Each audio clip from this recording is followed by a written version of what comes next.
Hello everybody and a very warm welcome to our webinar today. I'm Katie Bailey, I'm Professor of Work and Employment at King's Business School at King's College London, and I'm delighted to welcome you all to this webinar, which is part of a series of events put on by MapNet, which is the Meaning and Purpose Network based at King's College in London.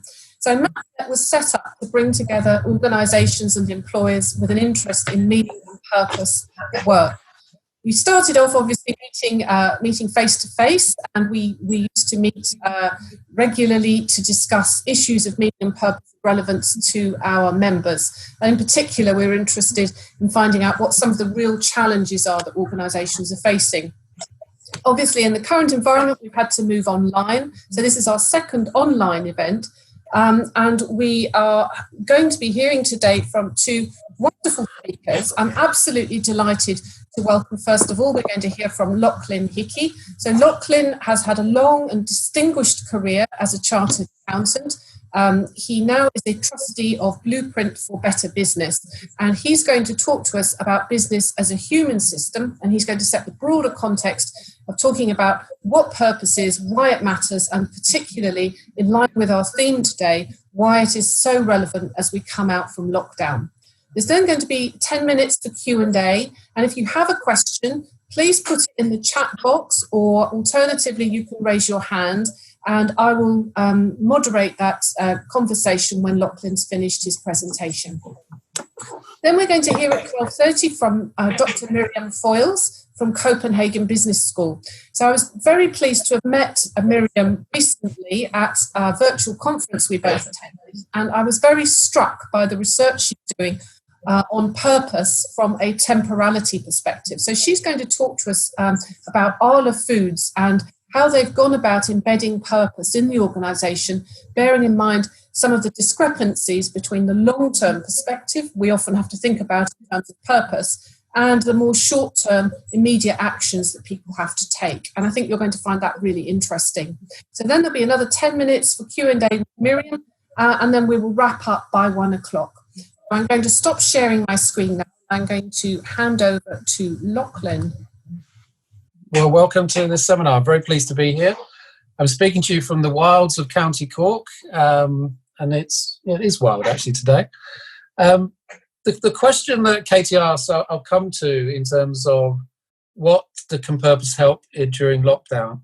Just a little bit about Blueprint for Better Business. It's a charity that helps companies become purpose-led rather than just have a purpose statement, and there's a difference between the two. We are actually a charity. We work with business, but we don't charge for services, as we believe that we serve the greater good by having the independence that sometimes can be impeded by relying on service and consultancy income.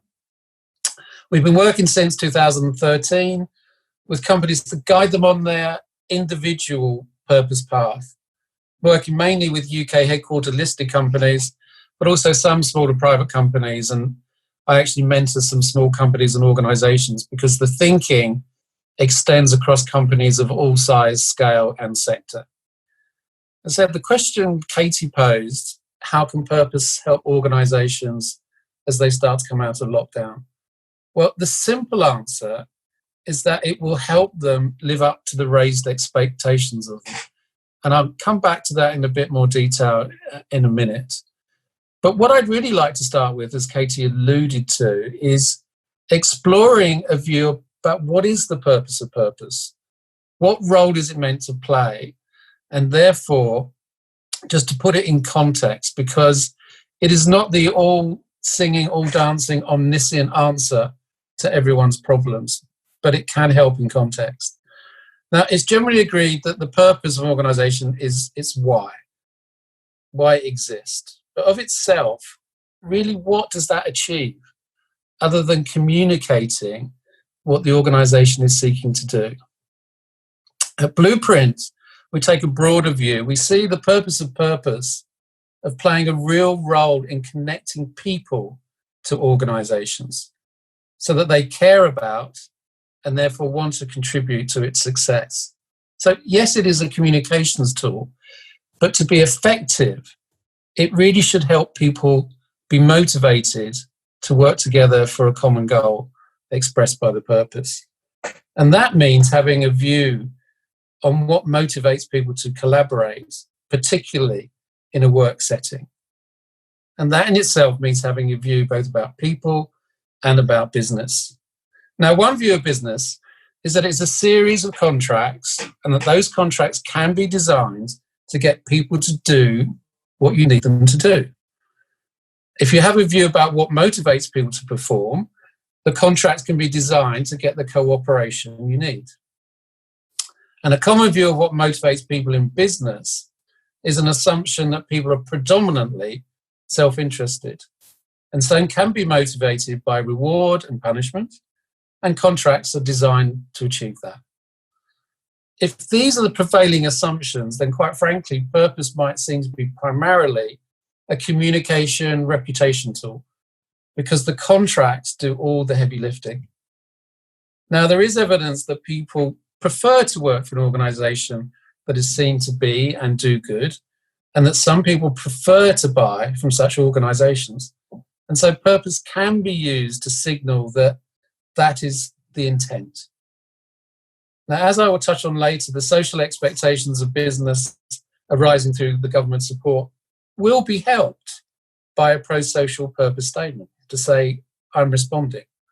So at this level, purpose does help position a company to maintain its license to operate. The problem is that purpose as an enhanced communication tool may not change the way a company thinks, behaves and operates. And that's why we have so many accusations at the moment of purpose washing. Now, Blueprint takes an alternative view about people and business and views business as a societal institution, bringing people together in a series of relationships working together. A business that only produces goods and services every day, but also has an impact on people's lives inside and outside the company. Now, contracts are still needed to bring some clarity of expectations, but there are gaps in terms of contractual terms that don't capture the discretionary effort that need to be filled by people wanting to go beyond the ordinary. So in that context, purpose has a role to play to create the conditions for collaboration and behaving and operating in a way that is guided by and directed towards the purpose. The good news is that taking a broader view of the human person, i.e. beyond self-interest, even in a work context, sees this desire for collaboration to be latent and so can be encouraged rather than intentionally or unintentionally suppressed as it is in many organisations. The view of the human person that we take is that whilst we are indeed self-interested to protect ourselves and those who depend on us, we're also naturally seekers of relationships, meaning and desire to contribute to the well-being of others. If we therefore view business as a human-centric system that can realise its potential by appealing to our natural instincts to collaborate for a common good, we can really make a difference, and purpose has a distinctive role to play. If we look at it in a diagrammatic form, let me just share with you one way to think about business as a human system. I'm not going to go through it in detail, I'm happy to share this later, but essentially there are two elements. One is framing the business actually as a place of purpose that allows people to be at their best, coming together operationally and behaviourally to achieve a common objective. And then a personal frame of mind where people are encouraged to seek their sense of meaning and wholeness, how they nurture relationships, and how they can participate in the venture that they're contributing to. This, I think, gives us a starting point to actually see how business as a human system makes a difference, and actually the role purpose plays in it to actually position the company as an environment where people can seek meaning, meaningful work, and a sense of fulfillment for themselves. Let's put that in the context of how the current crisis is affecting business thinking and therefore the role of purpose. As never before, as we speak to businesses and business leaders, they are aware of what society expects of them, and it expects more.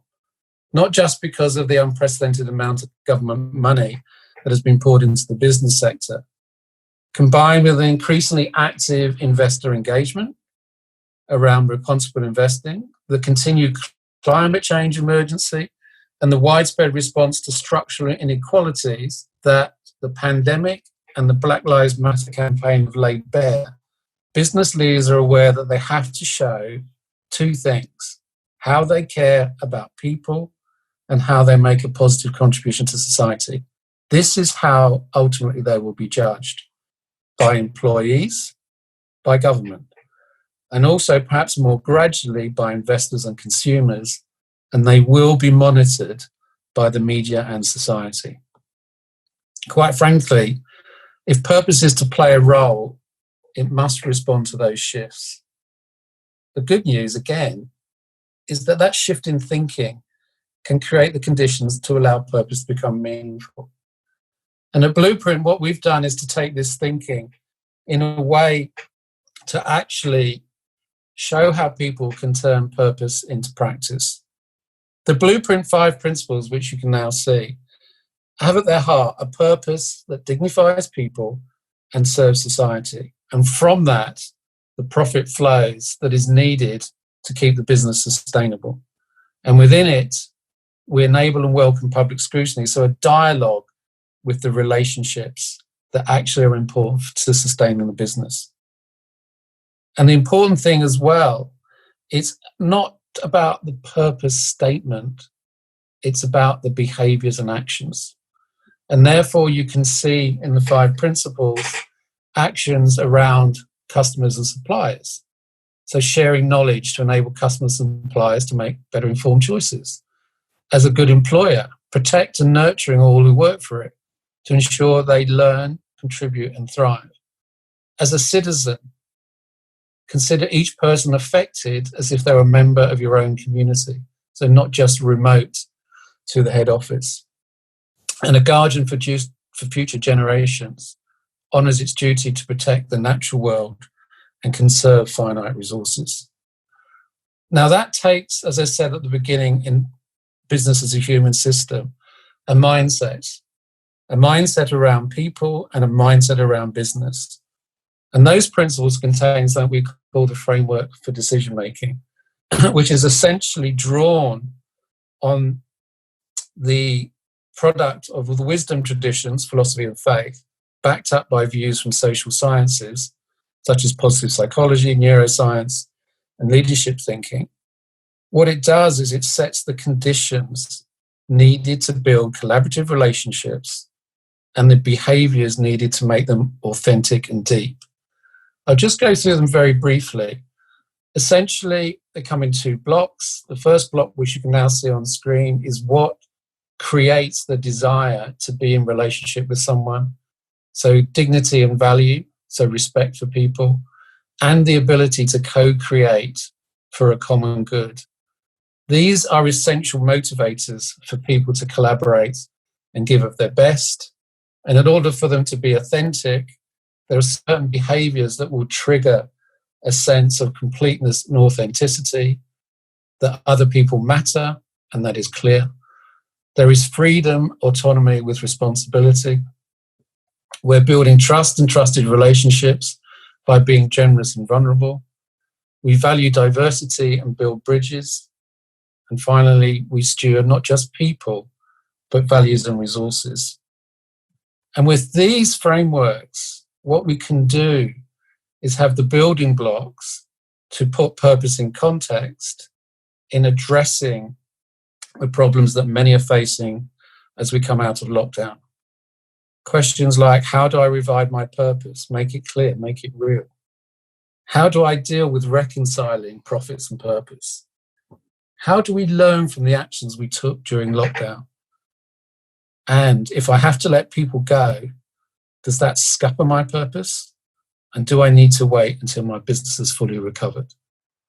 So what I hope that I presented is the way that purpose in context of business as a human system can help companies answer the question is, how will they live up to the renewed expectations, and tools that will help people navigate their individual way through to answer the questions that will either be unsaid or direct from the people who rely on them, their employees, their customers, their suppliers, the communities they serve, the planets that they also serve, and the future generations.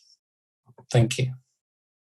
Thank you very much indeed, Lachlan. You've given us a lot to think about there. So let's open it up to questions now. So please either raise your hand, which you can do if you go into the participants list, and then you'll see an option to raise your hand, or if you could put your question in the chat box. That's another way of raising your question. So, right, we have a question here from Ruth.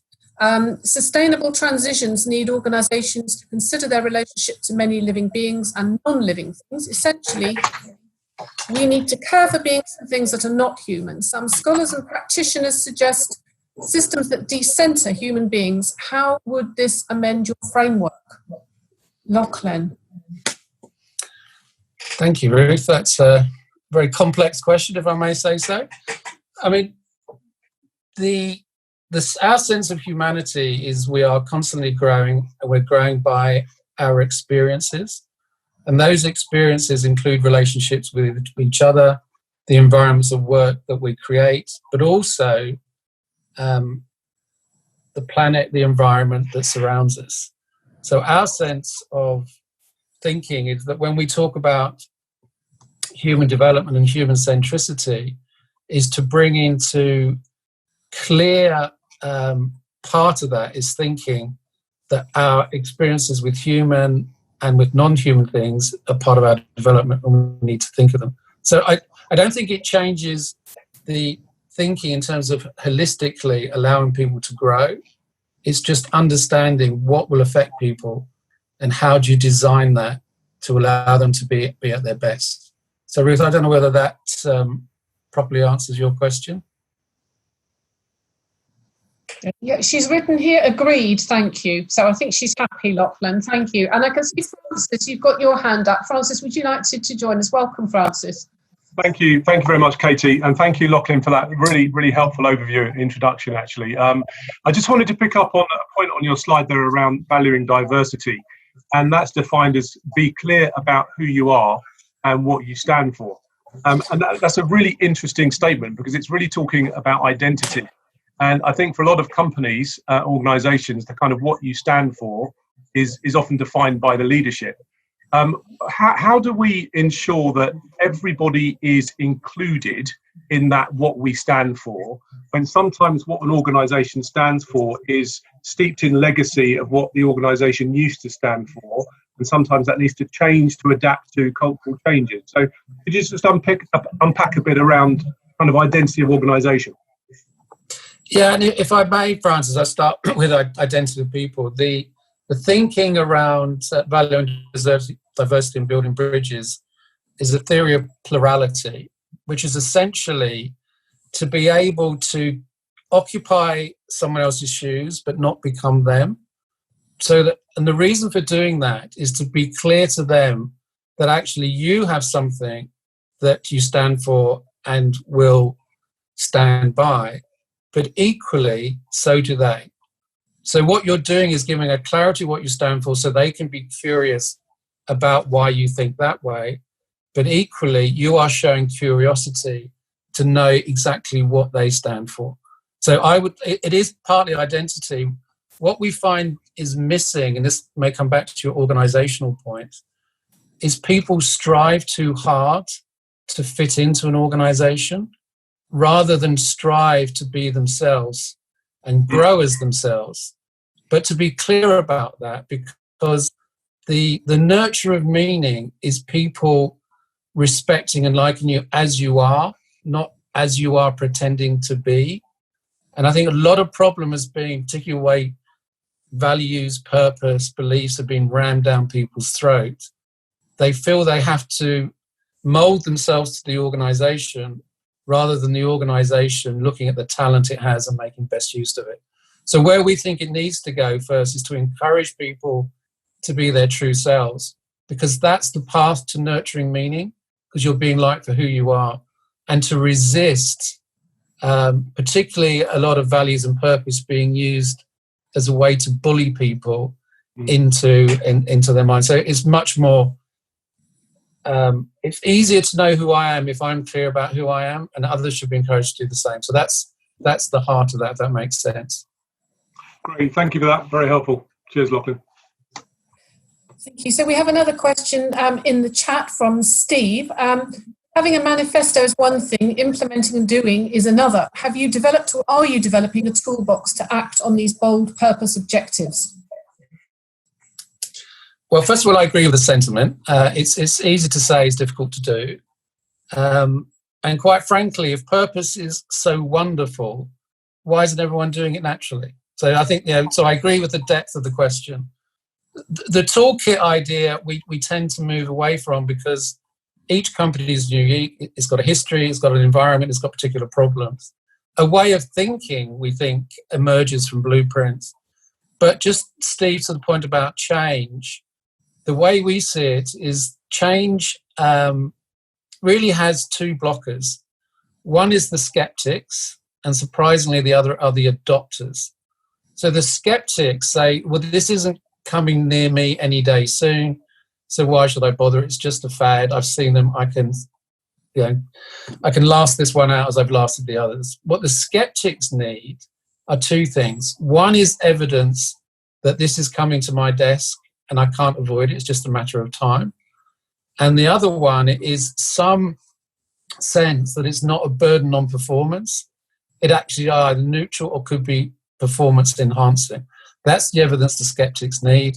And that's the evidence we try to provide them. There's a panoply of movements around the world which are coming from businesses, from investors, from regulators, from society. Just in the UK, just looking at the FRC regulations on corporate governance, eventually people are going to have to say, I'm going to have to respond to it in some way. So why don't I think about it now? And the second thing about performance is actually uncovering the increasing evidence that is natural, that performance is enhanced when the key relationships are working together in harmony. So that's the skeptics, I think, need to be dealt with giving them enough evidence to say, I'm going to have to respond, and I think I can turn this into performance enhancing. The adopters, strangely, are the most problematic group, because a lot of adopters embrace new ideas and then implement them. And if they fail, it sets us backwards. And what we have found is a lot of eager adopters are taking on the new thinking or the new words like purpose, but not changing the mindset. So they're using old tools to implement new thinking. So roll out by Q3, making sure purpose is a communications tool, making sure we actually are communications led, not actually evolving as a workshop-led type approach, is what does this mean to me and my job? So what the adopters need is some time to understand, with the evidence, what new ways of engaging with people will signal that it is a change, even to the point of looking at metrics in a different way. Rather than inputs and outputs, is a shift more to outcome-based metrics. Here's what we're trying to achieve, is consistent with our purpose. What do we need to do to get there, and measure those rather than simply measure inputs and outputs? Thanks very much, Lachlan. There haven't been any more questions coming through in the chat yet, but while people are having a think about some of the things you just said, I just wanted to pick up on the theme that came through the last two questions from Francis and Steve, which is around the involvement of people in the development of purpose. So one thing that occurs to me is involving people sounds like exactly the right thing to do. How do you then manage that process in order to ensure that you come out with something coherent at the end of it, rather than a multitude of separate voices all asking for different things?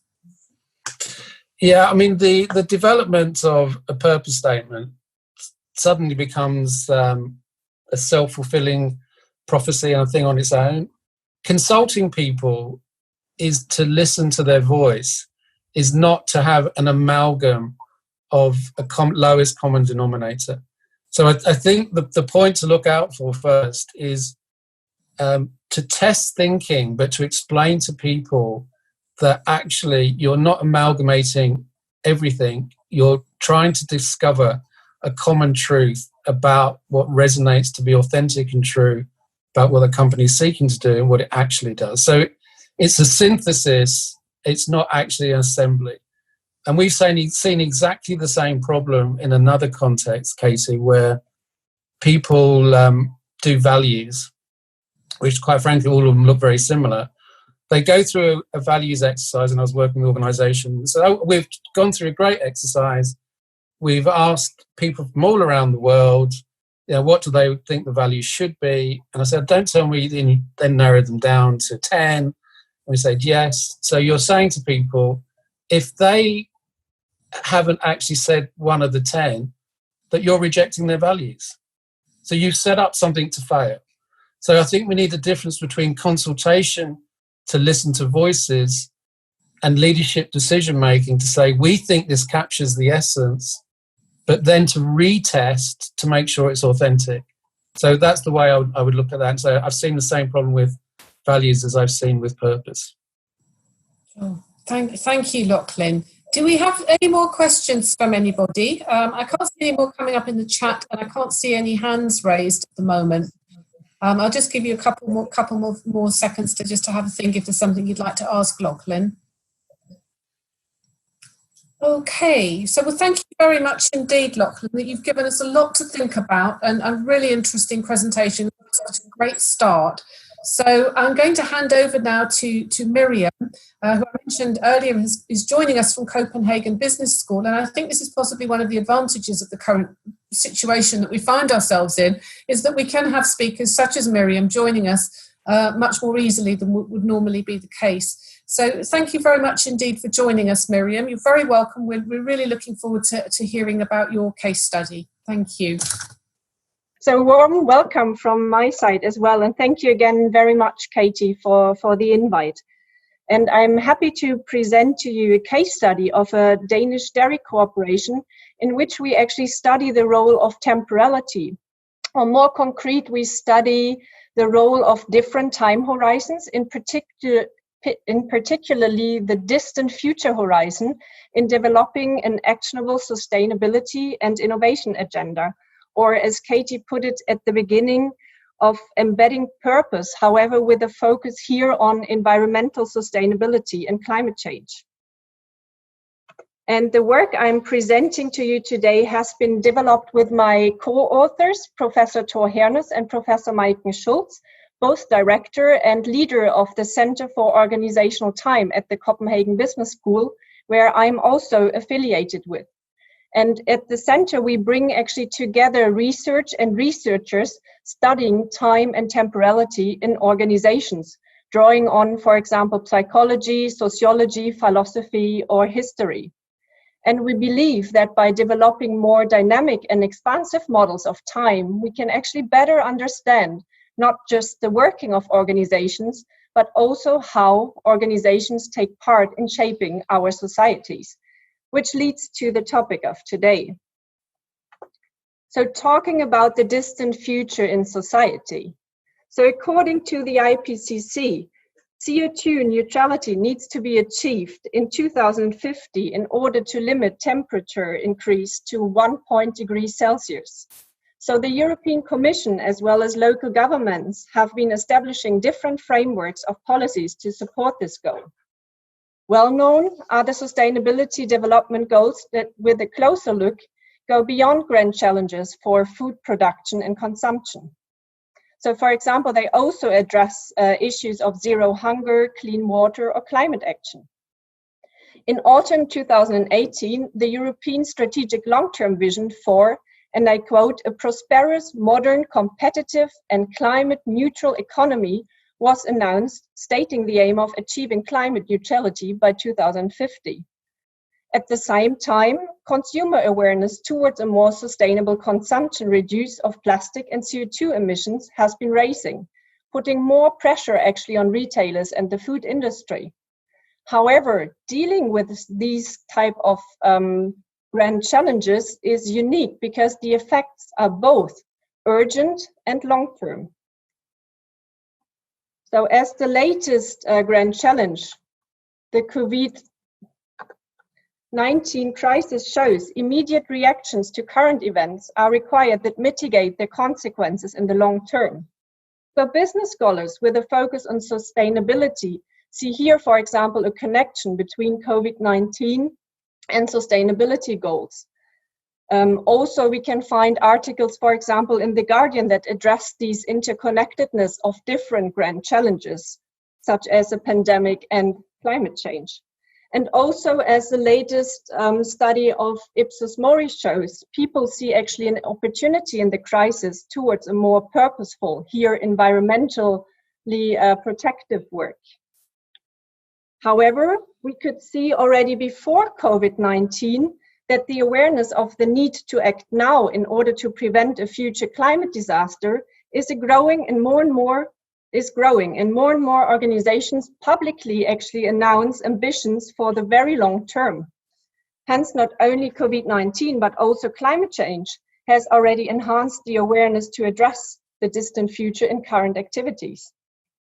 So distant futures allow for imagining a wide range of future events, as well as how those future events are connected to one another. However, the implications of climate change are abstract to most of the actors, while CO2 emissions are measured in detail.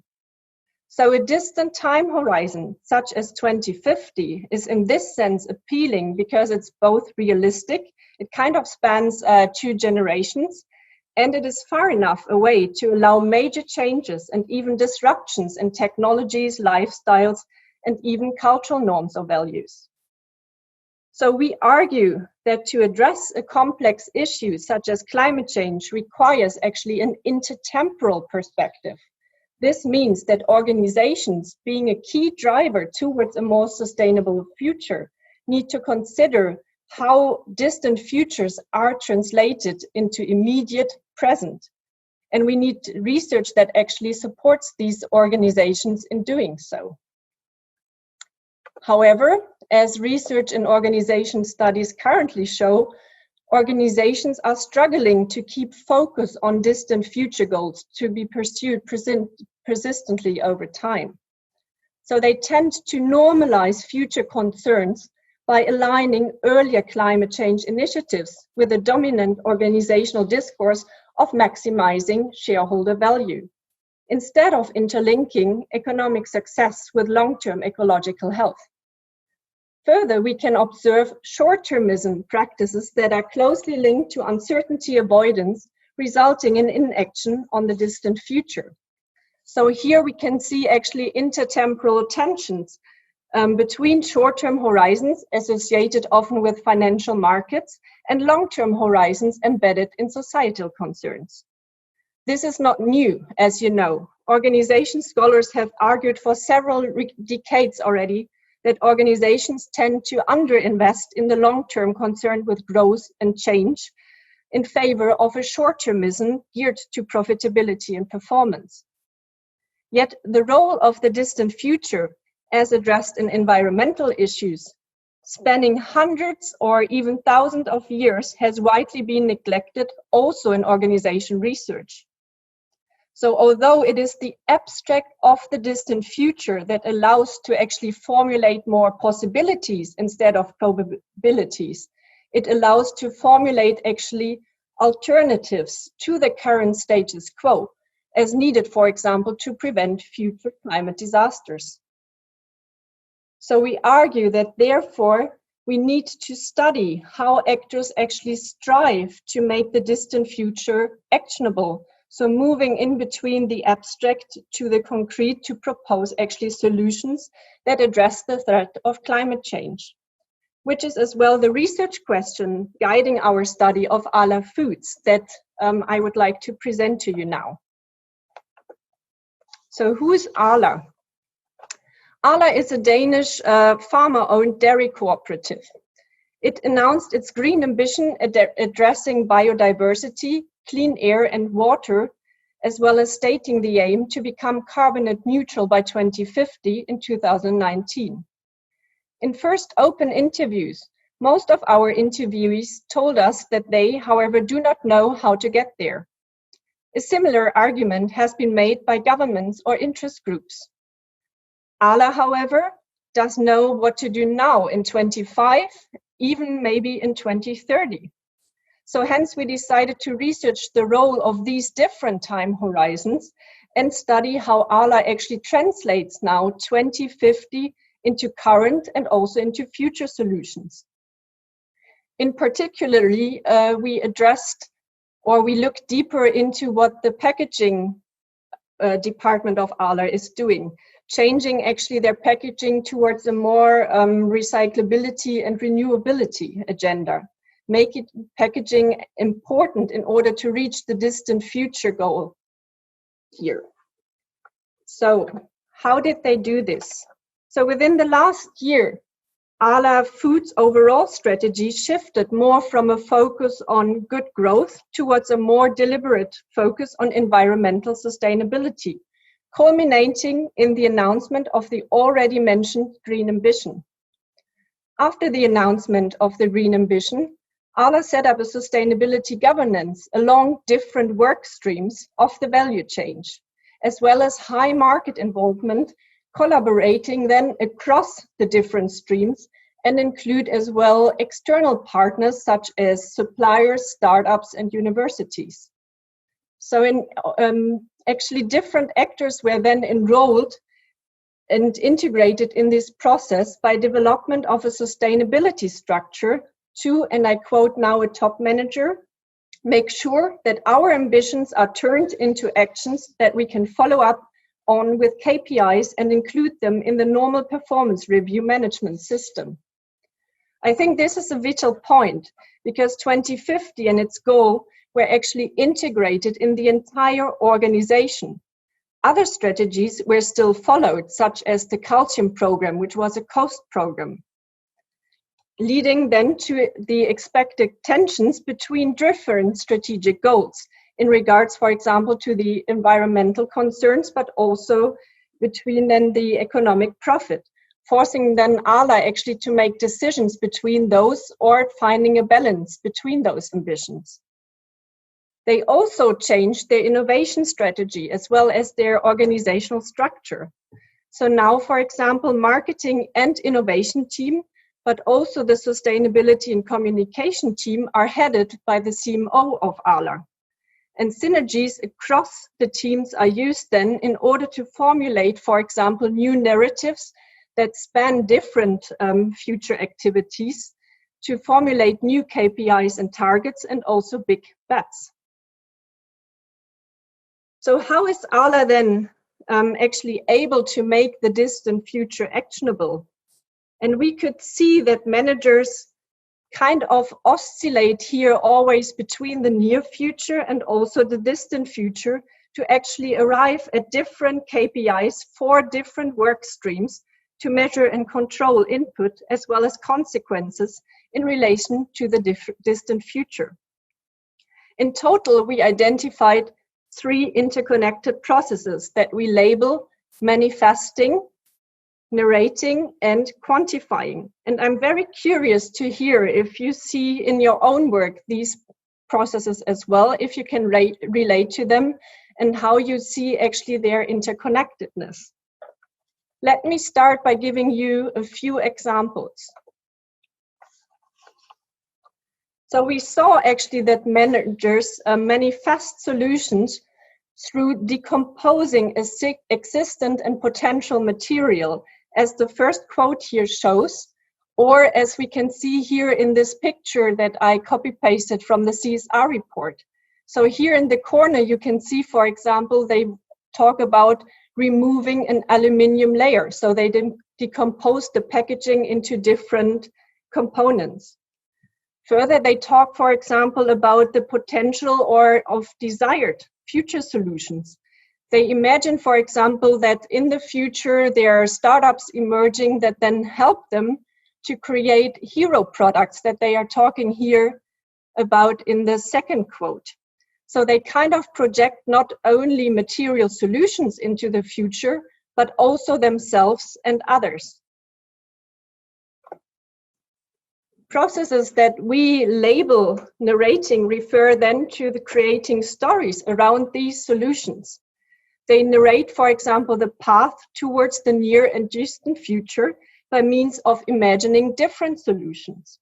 As you can see here, for example, in the first quote, they are talking about different routes, trajectories, so a plastic route and a carton route.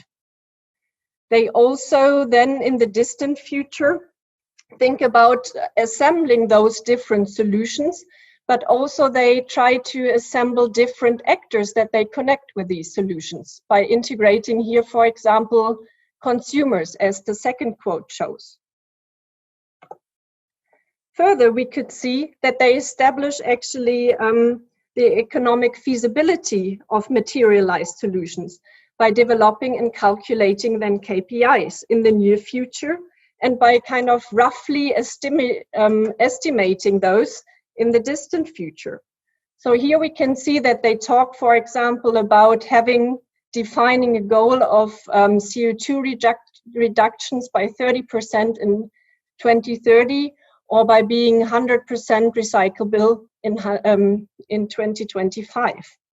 While if it comes to the more distant future, they define here more desired targets, such as becoming, for example, 100% plant-based. So we could say that our analysis actually shows different ways how they address solutions in the near future and also in the distant future. So while the near future focuses then more on implementable solutions or actionable solutions, the distant future imagines then more radical or novel solutions. So it's in the near future, they talk more about specific trajectories of those solutions, while in the distant future, it's then more about big ideas or imaginaries. And in the near future, as said before, it's more about quantifiable KPIs, while the distant future then focuses on desired targets. So why did we choose then an intertemporal lens, or what can we learn from Alar that tells us then more about the intertemporal lens? And we think that actually an intertemporal lens helps us specifically to be to be aware of different time horizons and don't see them in tension to one another. It helps us to change the perspective and thereby see maybe new opportunities on how to practice concern with distant future goals. And it also helps us to kind of overcome this short-termism, so to comply actually with short-term business cycles while addressing long-term concerns. And it helps us to establish the networks, for example, of different actors working towards different time horizons. And the last point we could identify is that it also helps us to identify power dynamics. So, for example, who owns time? Who defines the time horizon? Who defines the goals? And then we can see ourselves kind of in relation to others and their time norms. And I think I used up my time and I stop here, and I'm very much looking forward to your questions. Thank you very much indeed, Miriam. You've given us an awful lot to think about again there. Thank you. That's really great. So let's see if we've got some questions. We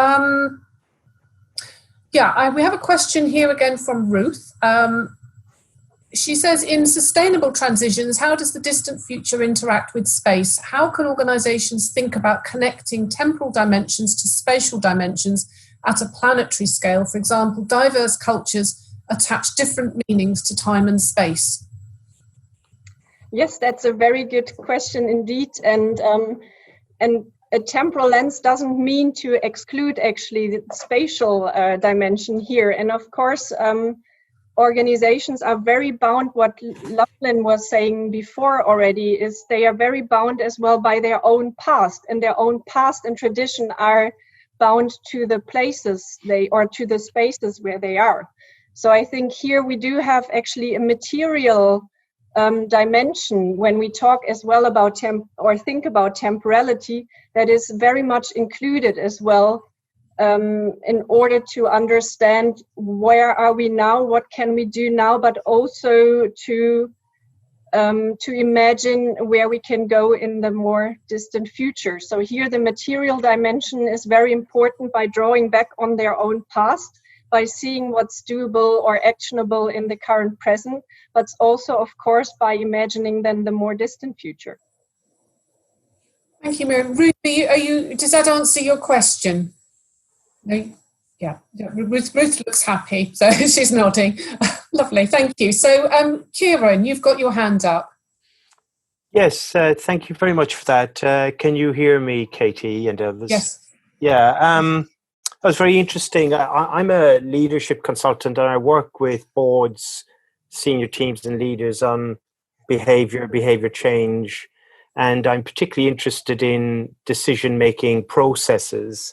So I'm just wondering, it may not have been the case in your case study, but did you come in contact with any issues in the decision-making processes in what Alar did, or was that visible to you?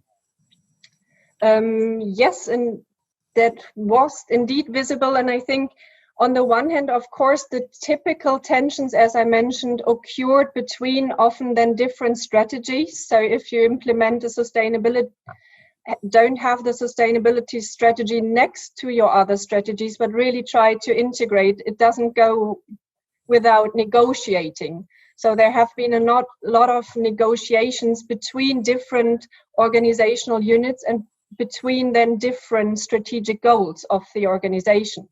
But this is only one part of it. And these have been then by research have been connected to different time horizons, then saying that more the short-term financial market, shareholder value, and so on, and the profit.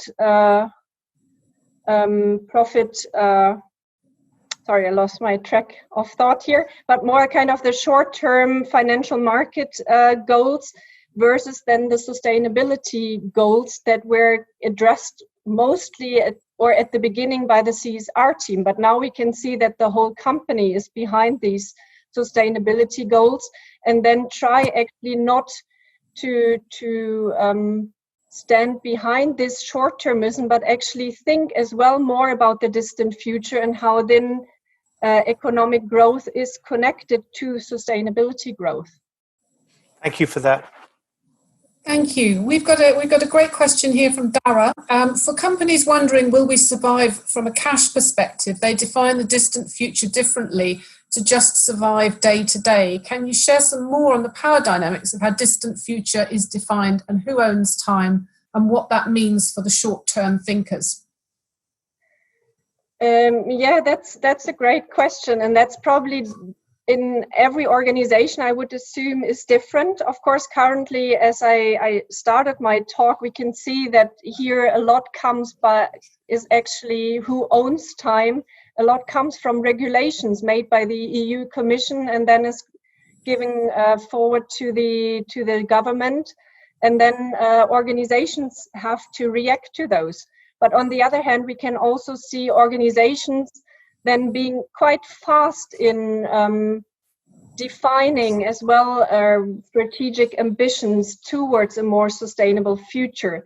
And we can see also, for example, within a company like Alar, it was not only top management driven. Of course, top management has to be committed, otherwise it won't work, as Lachlan explained too. But specifically what his point is that a lot of the employees need to be on board. So we could have seen a lot of also projects and activities that were led by the employees that then actually played into the broader sustainability strategy here.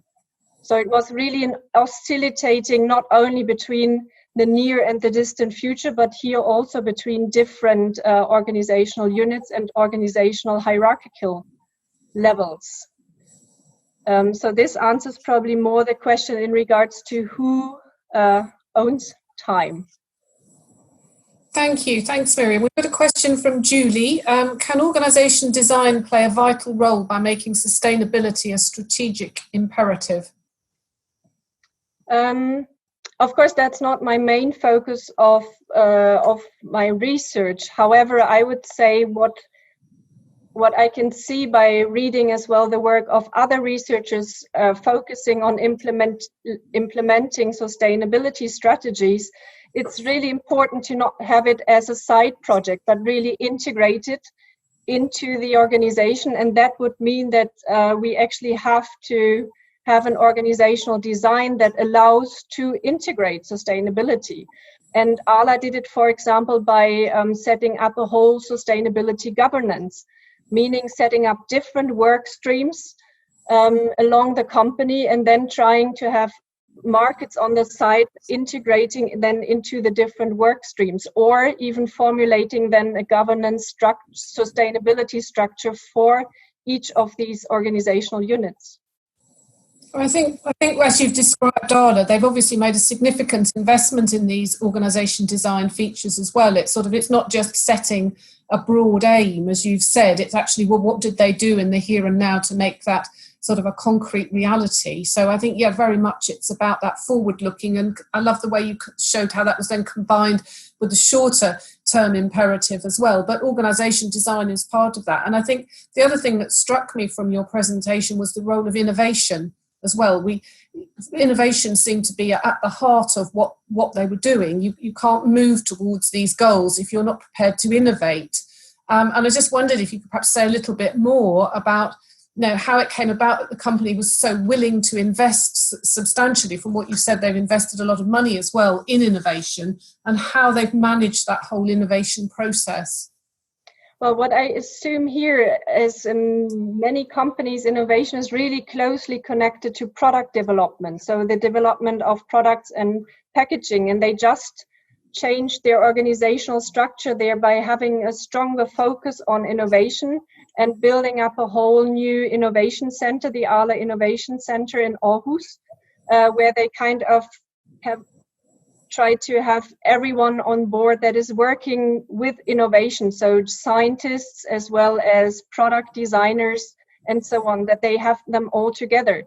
Then at that point of time, they still had the sustainability strategy more on the side, led by the CSR team.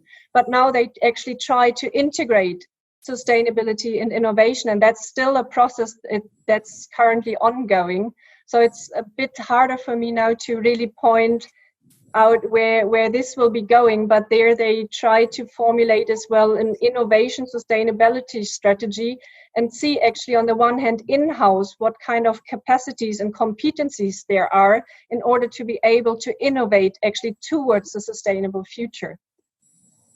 That's great. And the other thing that struck me when you were talking was that you said that short-term KPIs were set, which were more concrete and achievable, and the more radical solutions were projected into the future. And I just wondered, how are they going to, as they move through time, how are they going to keep that radical agenda together with something that's more realistic in the short term as 2050 comes closer and closer?